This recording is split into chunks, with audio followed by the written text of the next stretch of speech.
Very interesting gentleman. He has a British accent. He's actually from London, England. Makes him sound so smart. I'm very envious. Um, yeah. And anyway, so he's going to talk about the power of primal play. Good morning, everyone. Just waiting for the first slide. So we're going to be talking about the relationship between activity, health, and the power of primal play. My name is Darryl Edwards. I'm the founder of Fitness Explorer Training Nutrition from London, England. And I really focus on the play-based lifestyle. I'm also an author and a blogger. This is my book, Paleo Fitness. When I actually started writing this book, I didn't realize that writing was actually the easy part. The difficulty is the promotion. So I managed to call in a few celebrity friends. I've got Spock and Captain Kirk who are really enjoying the read, and apparently the book is something that is out of this world, apparently, allegedly. I also am a movement coach and a nutritionist. This is one of my clients. This is a 3-month transformation, 12 weeks. But actually, he started at 40 years old, a transformation at 40 years old. But I prefer my clients to start a little bit younger. As of yesterday, or a couple of days ago, we had Lily here, 4 to 8 months old. I'm not sure exactly how old, but she's about 4 months old, and she took part in my session, and I recognized that my clients range from 4 months to 94, 104, wide range. And the reason why it's important to start really early is because you don't want to become one of the 63%. The 63% who globally suffer from some form of lifestyle disease. So 63% of us globally, that's 1 death a second, will die from some form, prematurely, from some form of lifestyle-related disease. So what can we do about it? Well, in very simple terms, we can focus on our nutrition, activity, our environment, internal and external, make sure we're getting the right sleep. In the 40s, late 40s, 1947, the World Health Organization defined health. And health was not just about the absence of infirmity or disease. It was also about complete social, mental, and physical well-being. It was a holistic definition of health. And if we can kind of get that balance right, health will be our goal. So what's the key? What's the solution to this? For me, it all started with looking at the double-decker bus, a London double-decker bus. And there was a scientist called Jeremy Morris in 1953 who published some research in The Lancet. And what he found was that comparing bus drivers with conductors, bus drivers had about a 90% sedentary lifestyle in terms of what they were doing day to day in their jobs.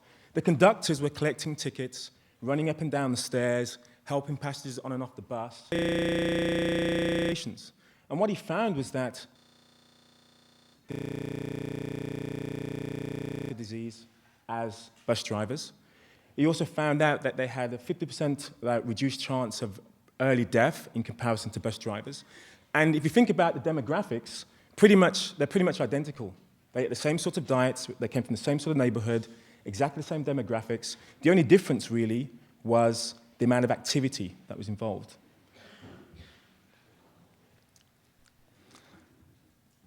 Taking it forward to 2009, Stephen Blair from South Carolina University, he looked at a study whereby he found out that physical activity or physical inactivity was the most important risk factor, even looking at smoking, obesity, and diabetes combined. Physical inactivity was far more important as a signifier of premature death. Here's some other studies. I know that's why we're here. We like research.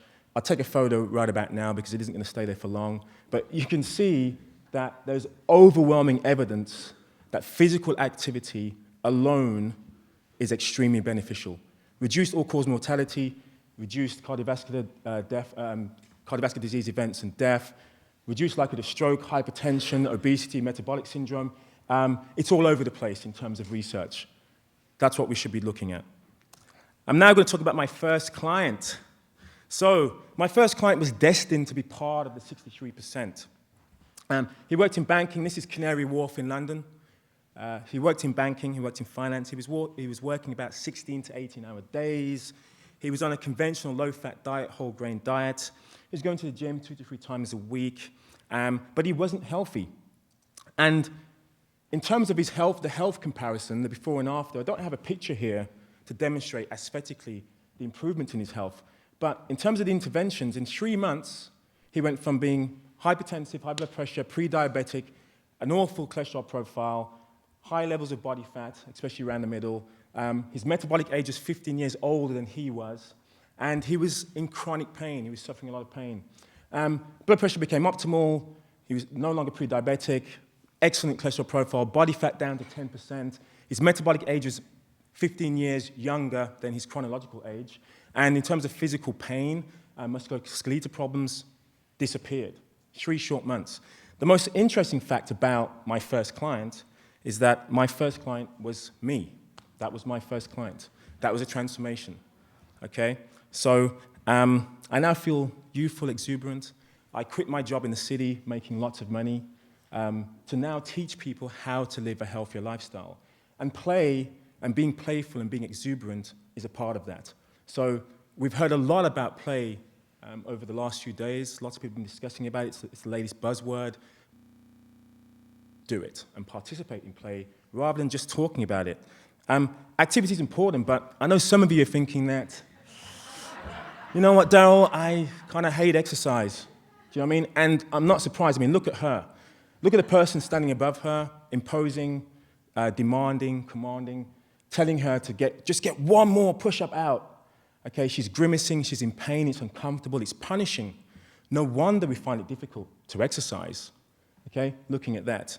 But to be honest, I totally understand, I totally get what you mean, because I hate exercise too. I hate it. I try to enjoy it. I try to have a love affair with exercise. I mean, we all kind of have a love affair with exercise. And my love affair varied from a kind of brief dalliance with activity to a longer-term commitment to kind of falling in and out of love with exercise. And I recognized that the punishing, grueling approach to activity didn't really sit well with me. So I hate exercise as well. So what's the solution? What can we do about it? Well, this is what we can do. I've got a paradigm for fitness called FIT, F-I-T-T. We need to get fit. So our movement patterns should be functional, should be practical. It should be something that actually will give us benefit outside of our sphere of fitness. It should be integrative. So we should be able to, we have hobbies, and sometimes fitness or getting fit can be a hobby. So we have to fit it in when we've done all the other important stuff. Get the important stuff out of the way. Sorry, I'm pointing at somebody in the audience there. Get the important stuff out of the way, and then we'll focus on some activity. So exercise shouldn't be a hobby. It should be completely integrated in our day-to-day life. It should be transformative. The great thing about exercise, people talk about endorphins, they talk about the feel-good factor after you've completed the exercise, right at the end. What's the point? I want to feel instant gratification when it comes to movement. It should be mindful. I should take part, participate, and feel fantastic immediately. That's what I want to get from fitness. Also, it should be about team play rather than teamwork. Most exercise programs tend to focus on the individual, developing skills, spending significant amount of time developing your movement craft. I'd rather work in cooperation to deliver the objective for the entire team. So these are the key principles of primal play, which some of you have taken part in over the last few days. It should be powerful. It should be a powerful experience. It should lead to exuberance. It should be practical. Some of the skills that you learn, that you develop during a play session, you should be able to take on board elsewhere. And ultimately, it should be playful. Right, so we all know sitting is killing us. Sitting is the new smoking, apparently. And I thought about this. I thought about sitting being the new smoking. I'm not totally convinced by that argument. The reason being is people spend a lot of time sitting in the developing world, but they tend not to use a chair. So I think the chair is what is the issue here, not so much the fact you're sitting down. Also, if you're sitting down in a squat, you're in a squat position, I tell you what, I don't want to stay here for 8 hours. There's always some sort of movement here, okay? Always. So, hope you could hear me. So that's what's important. It's not the sitting that's the issue, it's the sitting on a chair which is the issue. But most importantly, I thought about big food, big tobacco, the lawsuits, big pharma, the lawsuits that are taking place because somebody started smoking in their 50s because of tobacco campaigns, and they're now suing multi-million-dollar lawsuits, suing tobacco companies because they were introduced to smoking. And I thought, can you imagine in 20, 30 years, people suing like furniture manufacturers and saying, IKEA, I bought a chair from you 20, 30 years ago, and because you forced me to sit down for 8 to 10 hours a day, you need to be sued. I don't think that's happened. I think that we can do something else about it. We can take matters into our own hands. But there is a problem. Even if we know the benefits of exercise, even if we want to take part in it, we have environmental cues telling us all the time, do not move, do not walk. This sign here, I mean, if you've ever been to London, you'll recognize it's a very pedestrianized city. We use a lot of public transport. We walk a lot in London. But even in London, this is a London Underground, Covent Garden tube station, 123 steps. You are told, do not take the steps unless in an emergency. Every couple of minutes you'll hear some soundbite saying, anyone thinking of taking the stairs, there are 15 flights of stairs, it's very dangerous, you're better off taking the lift. I've timed myself waiting for the lift, and I'm walking the stairs, and it's always quicker to walk the stairs than to take the lift. So we've always got these cues everywhere. We don't want to be part of the 63%. I spent some time recreating a London Underground poster, basically telling people that we should be walking. It's beneficial, it's helpful, we should be doing this. And I sent this to Boris Johnson, the Lord Mayor, the Mayor of London, sorry. I sent this to Boris Johnson. He didn't reply. But I do have a campaign to encourage people to walk, okay? I believe it's beneficial. So what I'm really trying to say here is that we shouldn't be working out, we should be playing out. That's what we should be doing. And what's really ironic is everyone's sitting. I think we're going to do something about it right now. We're not going to wait until you get home and you say, oh, that was quite an interesting talk, Darryl, and I'm really going to take on board some of those principles. What are you talking about? We're going to get to it right now. So the first step, you're going to stand, okay?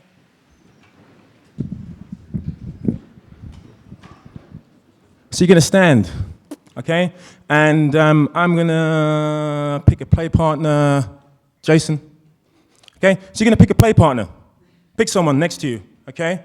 And we're going to play a game. We're going to play, okay? You ready? So I'm going to make this really simple. Some of you aren't in workout gear or play-out gear. It doesn't really matter, okay? Some of you may be recovering from injuries. It doesn't really matter. You're all going to be able to participate in this. I want all of us to encounter the play experience right now, okay? So this is what we're going to do, all right? Light touch, so fingertips to fingertips, okay? And we're going to have some resistance, and we're going to be pushing back and forward, and we're going to change direction, turn around, keep contact, keep contact, okay? Down, lunge. So continue, you know what to do, just play, go, play.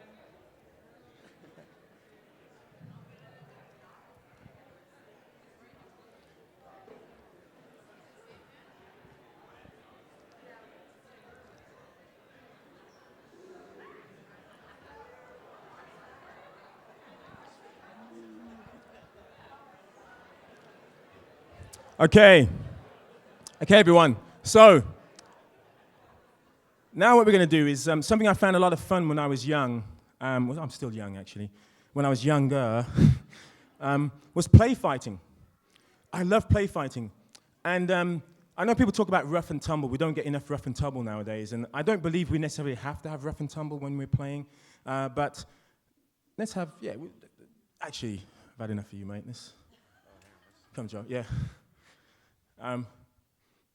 So we're gonna play fight. There's a few rules here. Establish a few rules. One is it's non-contact. One. Secondly, it's ultra slow motion. Okay? Ultra slow. Third, we want sound effects. So if it's ultra slow motion, we want ultra slow sound effects. Yeah? Ooh. Yeah. He's played this before, okay? So it's non-contact. So we'll be playing, you can adopt a martial arts stance, whatever it is. You throw the punch, non-contact. And you follow through. Counter-attack. You want some recoil, okay? All right, let's go. Play fight.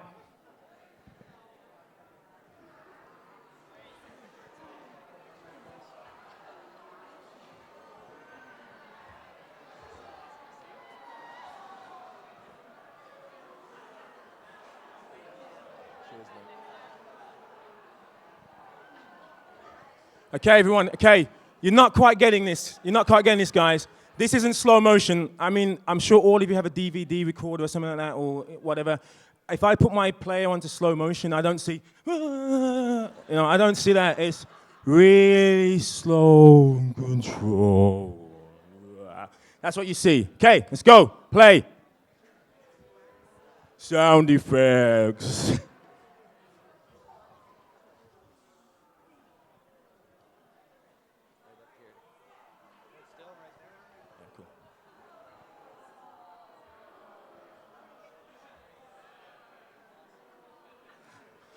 Okay, so we are a very selfish society, I recognize. Okay, we don't like to share. And one thing that's really galling when it comes to play, or comes to fitness in general, is we can actually be so engrossed in our activities that there'll be somebody standing right next to us who isn't participating. Okay, so just like this young man here. Your name, sir? Yes. Mike. So Mike's standing there watching everyone else play. He should be taking part as well. Okay, so if you see someone next to you, invite them into the play session and make it all about everyone here. Okay, we're running out of time, so we've probably got time for one more game. You all willing to participate? Raise your hands if you are. Good, I like that. So, final game. Rebecca, come on stage. So, this is what we're going to be doing now. We're just going to take the intensity up just a little bit. Just a little bit. We're going to crouch down. Okay, hand down. Okay, we're going to jump up and then high five. Oh, okay. Okay, other hand down.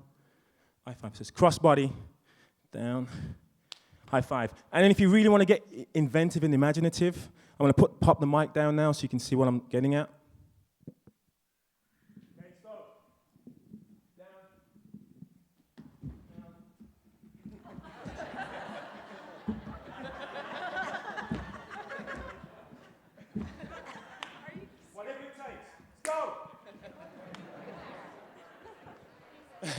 Be safe.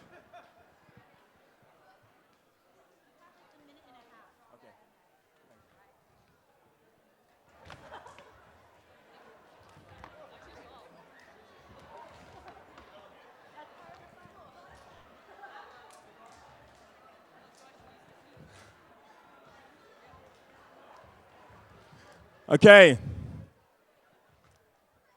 All right. So, unfortunately, we've run out of time. Thank you. We have run out of time. There were some here, the 63%, who didn't undertake my primal play session this week. Okay.